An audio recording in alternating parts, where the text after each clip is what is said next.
People do not want to work with Goldman Gary Gensler of the SEC. We have a bunch of departures, and some were part of the crypto enforcement unit.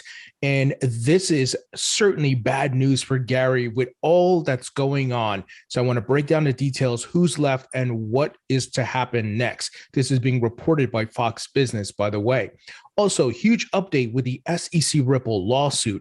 We have the judge calling to have a meeting in person to discuss Bill Hinman's emails. This is big. I want to share what different attorneys are saying about this. Let's get into it.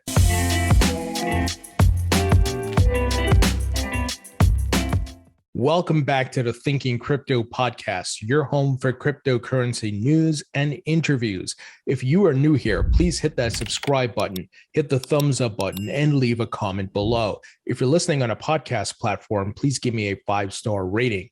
Quick word from our sponsor, and that is iTrust Capital, which allows you to trade crypto within a retirement account, and this gives you huge tax benefits and savings. iTrust Capital has a full mobile app on iOS and Android, 25 plus cryptocurrencies, and they use top of the level institutional grade crypto custody. They use Coinbase custody, which a lot of the institutions use. So you don't have to worry about your crypto getting stolen or hacked. Best of all, it's free to sign up. There are no sign up fees. Yes, there are transaction fees, but there are no monthly subscription fees or anything like that. You can go sign up today and see if it's for you. So it's a great platform. And once again, a lot of tax benefits and savings by trading within a retirement account. So check out the link in the description. Visit iTrust Capital's website. All right, guys, here's the big news. And this is from Charles Gasparino of Fox Business. He tweeted out, SEC under Gary Gensler continues to bleed top people. Latest SEC enforcement departures: Kristina Littman, Cyber Unit Chief; Jennifer Leet, Associate Director; Adam Adderton, Co-Chief of Asset Management. Dozen plus left the department since Gary Gensler's appointment, chaffing at his management style. Now, we've heard about him kind of pushing his personal agenda because he wants a treasury job. And the people there see it. They see through his motives and what he's doing. And I'm sure they see the hypocrisy from the SEC with crypto regulations, especially when you have a commissioner like Hester Peirce and previously Elad Roisman going against what Gensler and some of these guys are doing. This is big, guys, because we've been talking about the pressure coming from all angles. So even the people working with Gensler are hitting the road. They're getting out of there. And you have the media like Charles Gasparino and Fox Business and some of the others, Forbes and so forth, putting pressure on Gensler, calling out his nonsense. You have retail investors frustrated with Gensler. You have people in the crypto industry, the entrepreneurs and so forth, calling out Gensler, and members of Congress calling out Gensler, Tom Emmer, Warren Davidson, and others. This is all good. This makes Gensler look like a buffoon. And, Attorney John Deaton did say that he expects Gensler will resign because, guys, we see the hypocrisy, we see the lies, we see the cover up with the Bill Hinman emails, and the SEC can be bribed. It's pathetic. And the only person I give a pass on that is Hester Peirce, because she's been fair. She's been logical about this, bringing common sense regulations, her safe harbor and so forth. But Gensler, I don't even know if he's even read this safe harbor. I remember he got asked a question and he kind of didn't know what to say. It's pathetic. And he needs to get out of there, and Congress needs to pass crypto regulations and put the SEC in their place. Now, Eleanor Tourette of Fox Business also weighed in on this on Charles's tweet. She said Kristina Littman was head of the SEC Crypto Assets Cyber Unit. My source tells me the reason Gary Gensler went on that hiring spree earlier this month was to cushion the blow of Littman's departure. Gensler's scrambling right now, and if he can't get people to work with him, right, that is not a good look. And like I said, number of reasons: his own personal agenda, he wants a treasury job, but also he's doing a lot of buffoonery when it comes to crypto regulations. Pass the regulations, right? Just like Citadel CEO recently said, Ken Griffin said, stop talking about the regulations and pass clear regulations, right? Stop with the bullshit. And Gensler has just been bullshitting for, I don't know, since he joined, right, guys? It's just nonsense at this point. So good news, guys. Not good for Gary Gensler, but good news for us. Now, let's talk about the SEC Ripple lawsuit. So James K. Filan tweeted out the following: conference scheduled for Tuesday, June 7th, that's next week at 3 p.m., to discuss the SEC's renewed assertion of the attorney-client privilege as to the internal documents related to Hinman's June 14th, 2018 speech. That was the Ethereum free pass. 15 million reasons why Bill Hinman gave that speech. And of course, Jay Clayton signed off on it, and they circulated that speech throughout the SEC. I don't believe Hester Peirce got to see it, of course, because she wouldn't be on board with that nonsense. And it's not about Ethereum. This could have been Cardano. It could have been Chainlink, something else. The fact is, the problem is the SEC. It's rotten at its core. So I'm glad that we have the internet now, and we can go find information. We can call out all of this BS. Now, James said no call-in information was listed, and as of now, this appears to be an in-person conference only. So Attorney Jeremy Hogan weighed in on this. He said, nothing like a good old-fashioned in-person hearing to get the blood moving. June 7th, game on. Someone asked him a question, what do you think about this?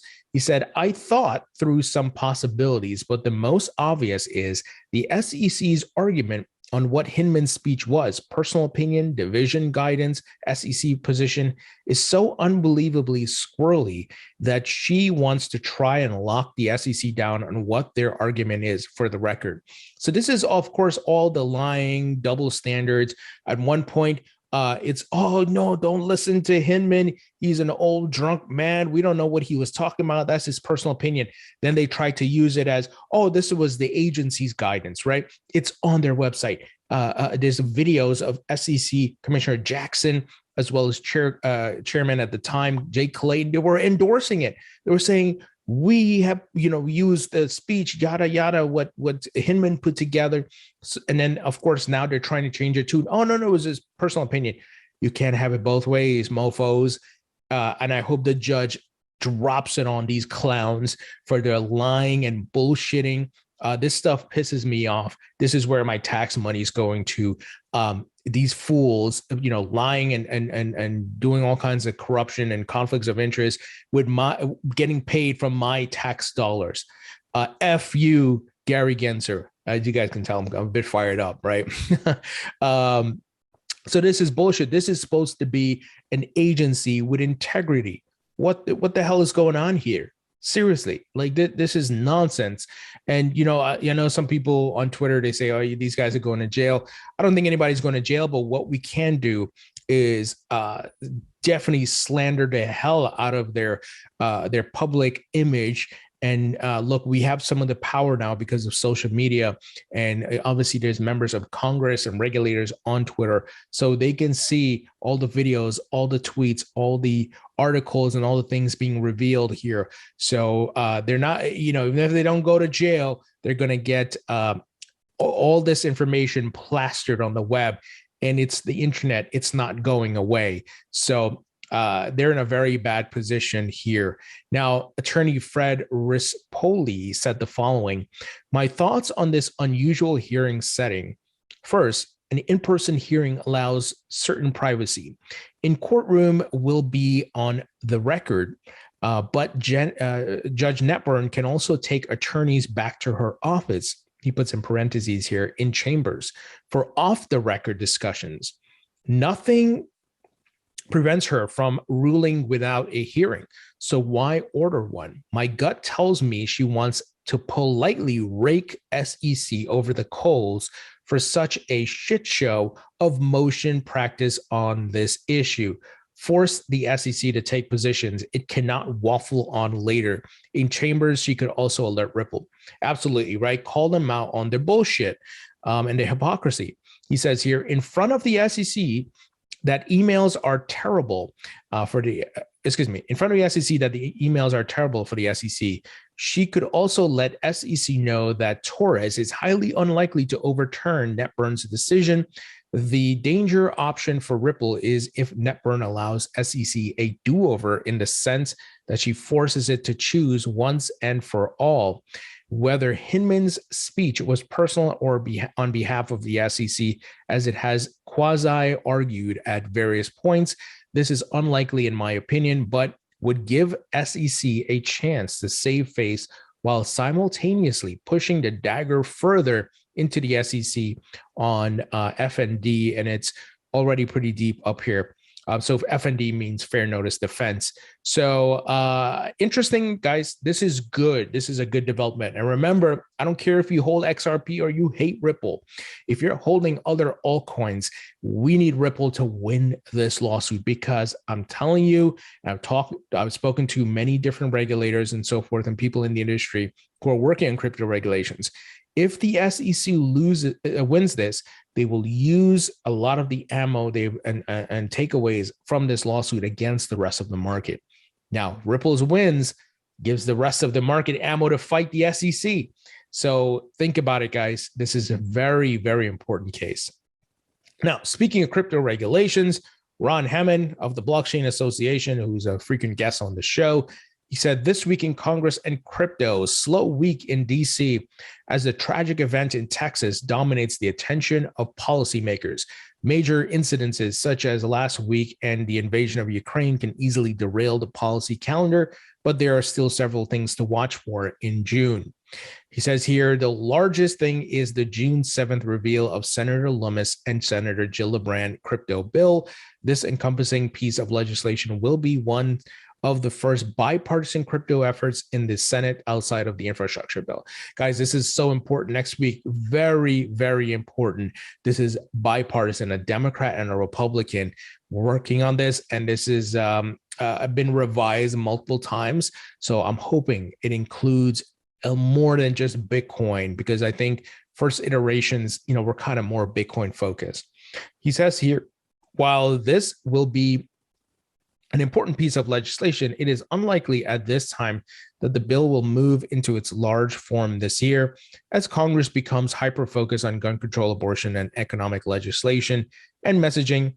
Time to move crypto bills will be minimal. Well, that's unfortunate, guys. Let's, I'm hoping somehow, some way they get it in this year. But look, it's the U.S. government, man. Things don't move fast. He says, however, this doesn't mean it can't have elements incorporated in other bills that are moving. So they may chop it up and take pieces and put it into other bills. He says big bills will get broken up all the time, and Congress tends to move in small bites rather than large chunks, unless it is a major policy priority: gun control, taxes, healthcare, etc. He says here, there will be hearings in June on crypto, but most haven't been announced. One hearing that will likely include crypto is Secretary Yellen testifying at the House Financial Services Committee on June 23rd.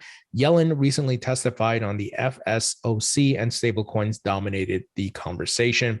So, guys, I'm not going to read through everything here. This is a long thread, but kind of give you the gist of what's major to come up. I think they're going to continue to talk about stablecoins again, but we want to watch out for this. A bill from Lummis and Gillibrand next week.